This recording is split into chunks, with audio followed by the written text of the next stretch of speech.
Okay, let's dive right in. We all see these huge headlines, right? Massive national inflation rates. It feels really big, abstract almost.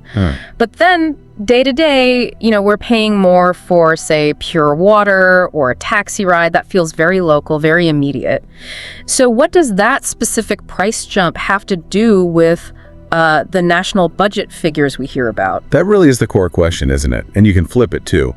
How does a decision made by maybe a small bakery owner in Lagos, how does that somehow connect to interest rates set in Abuja? Or even ripples out to the stock market in New York. It seems worlds apart. But they're not separate problems at all. They're intrinsically linked. And that's exactly what we're tackling in this deep dive. We want to pull back the curtain on these two major sides of economics, micro and macro. Yeah, the goal is to understand the mechanics. Exactly. We're aiming to give you the sort of conceptual shortcuts you need to see the, let's call it the economic physics, how those tiny everyday decisions scale up and connect to the really big global trends.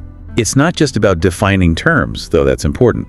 It's about seeing how these two fields, micro and macro, actually interact, how they shape the reality we live in, especially when we're grappling with things like, scarcity or national growth. Okay, so let's unpack this. I like thinking about it as using two different lenses on the same camera. Economics isn't just one thing, it's about shifting your focus. Right, it's a great analogy. Yeah. Let's start with microeconomics. Think of this as the close-up lens. High resolution, focusing on the small details. Okay. Micro looks at the behavior of individual economic players. That means you, me, a specific company, a single market, like, say, the market just for corn, or maybe the job market in one particular city. So it's about choices. It's all about choices, yes. But choices made by individuals or single firms dealing with, crucially, limited resources. Scarcity is key here. Got it. So micro is like looking at one specific tree, maybe even a single leaf on that tree. Precisely. And if micro is the close-up, the detailed view, then macroeconomics is the wide-angle lens. You're zooming out. Seeing the whole forest. Exactly.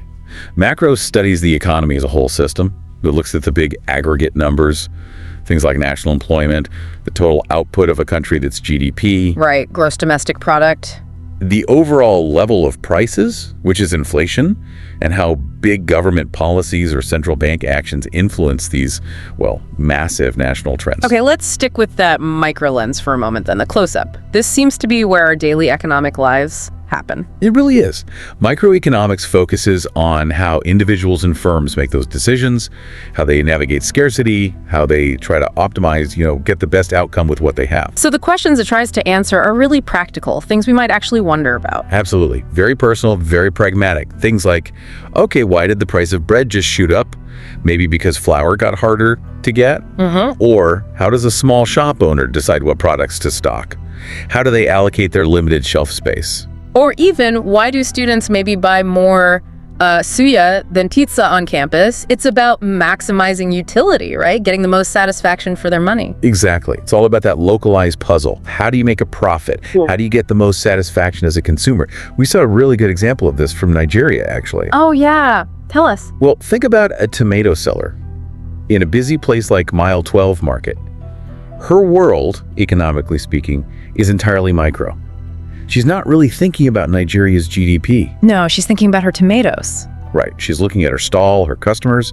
If her prices are too high, maybe fewer people buy, and her tomatoes might spoil. That's bad for profit, bad for utility. So she has to adjust. Yes. Her decision might be to lower the price just a little bit. Why? To sell more, faster. That's a pure microeconomic calculation. Yeah. Balancing price against the volume she can sell to maximize her earnings. It's fascinating how that same basic logic scales up, though. That tiny calculation by the tomato seller. It's fundamentally the same thing a giant company like Apple does, right? Absolutely. When Apple decides the launch price for a new iPhone, it's the exact same kind of microeconomic problem, just on a massive scale. Price it too high. They lose potential buyers. Lots of them. Price it too low. They leave potential profit on the table for every phone sold. Precisely.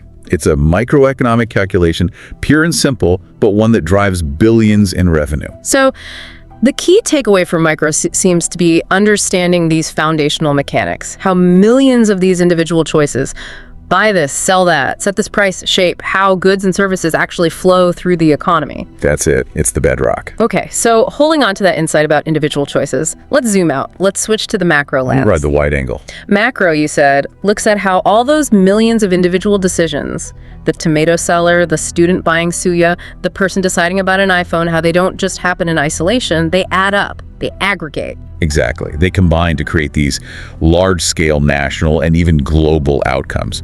This is where we shift focus from, say, the price of tomatoes to things like national stability or overall economic performance. And the questions macro asks are the big ones, the ones that fill the news.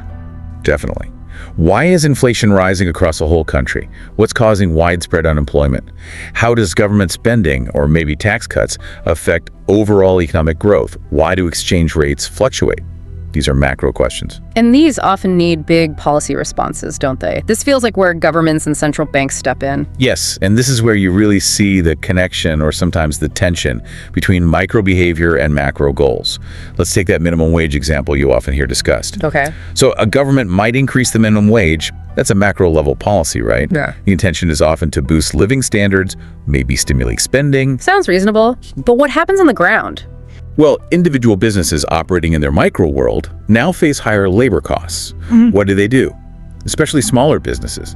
Many might feel they have to raise their prices to cover those new costs just to stay profitable. Okay, one business raises prices. Maybe not a big deal nationally. But what if it's not just one? What if thousands of businesses across the country make that same micro-level decision, raise prices to cover costs? Okay. Then you start seeing a pattern. Exactly. That collective response, those thousands of individual price hikes, suddenly becomes a noticeable increase in the overall price level. That's inflation, a macro problem. And then the central bank might get involved. Precisely. The central bank, which manages macro stability, might see this rising inflation and decide it needs to cool things down, maybe by raising interest rates. So the macro policy, minimum wage, triggered micro reactions, price hikes, which then led to another macro response, interest rate hike. It's a complete feedback loop. It shows how intertwined they are.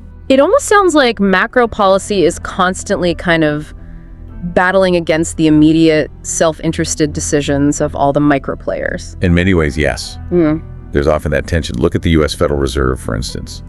When they raise interest rates, a huge macro tool, the goal is usually to slow down the economy, curb inflation, by making borrowing more expensive. Right.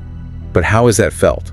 It's felt when an individual family looks at the new mortgage rates and says, maybe we wait to buy that house. Or a small business owner decides, okay, borrowing is too costly now. I'll delay buying that new machine. Those are micro decisions again? Postponing spending? Yes. And when millions of families and businesses make those individual micro-level postponements, the aggregated result is slower overall spending, slower national economic growth. The macro policy works through changing micro behavior. Okay, I see. So macro helps us grasp the big story, how policies, money flows, trade deals, how they shape the overall environment. But that environment is constantly being influenced by the micro choices happening within it. That brings us right to the crucial point. Micro and macro aren't opposites. You can't really have one without the other. They're completely interconnected, dependent on each other. So if micro is like maybe the individual pieces of a complex machine, all the gears and levers, then macro is like standing back, watching the whole machine run and trying to figure out why it's running smoothly, or maybe why it's sputtering and slow. That's a good way to put it. And the key link, the mechanism connecting them, as we've touched on, is this idea of aggregation, how things add up. Right. But we sometimes simplify that. It's not always just simple addition. Small decisions can combine in ways that are, well, unexpected, non-linear. What do you mean? Okay, think about consumer confidence. Suppose people start getting a bit nervous about their jobs. Just a micro-level fear for each person. If thousands or millions of people individually decide, okay, I should probably save a bit more, cut back on spending just in case.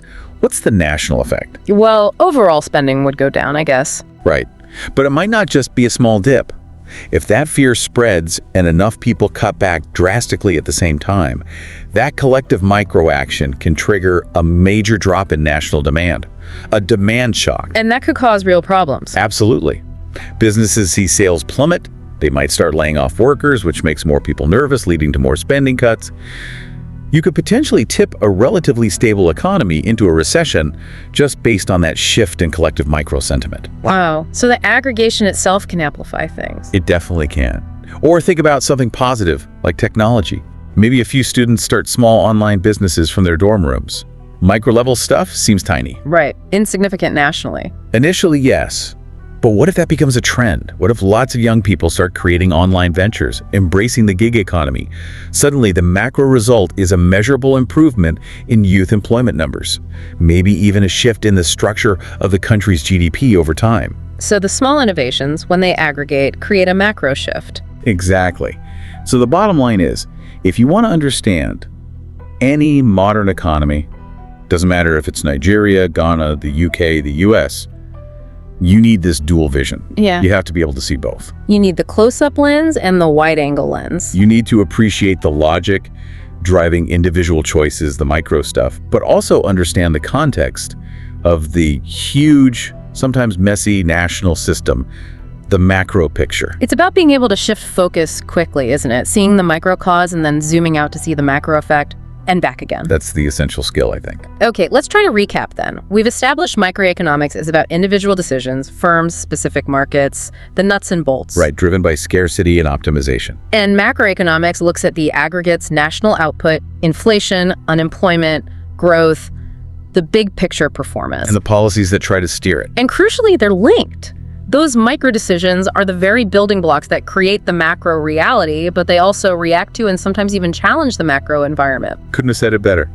They constantly influence each other. And this whole discussion, this interplay between micro and macro, it brings us back to something really fundamental, doesn't it? It does. It points to the fundamental challenge that underlies all economic activity, whether you're talking about the price of tomatoes in a market or a nation's budget deficit. And that is? Scarcity. The simple, perpetual fact that resources are limited, but wants are, well, pretty much unlimited. Right, the basic economic problem. Exactly. Despite all our complex models, our data, our sophisticated policies, every single society, rich, poor, developing, developed, is still fundamentally wrestling with how to deal with scarcity, how to make choices, how to allocate what they have. So micro and macro, they're just two different scales, two different lenses for looking at and trying to manage that one core problem. That's really what it boils down to. Different levels of analysis for the same underlying challenge. So maybe a final thought for our listeners to chew on as you reflect on this deep dive. The next time you hear about a big macro policy change, like a national interest rate hike, ask yourself, how is this actually supposed to work? How many millions of individual micro decisions to borrow less, spend less, invest less, how many of those need to change, and by how much for that big macro policy to actually achieve what it's set out to do? That tension right there, between the macro intention and the micro reaction, that's the engine. That's what drives so much of what we see in the global economy every day. It's a constant negotiation.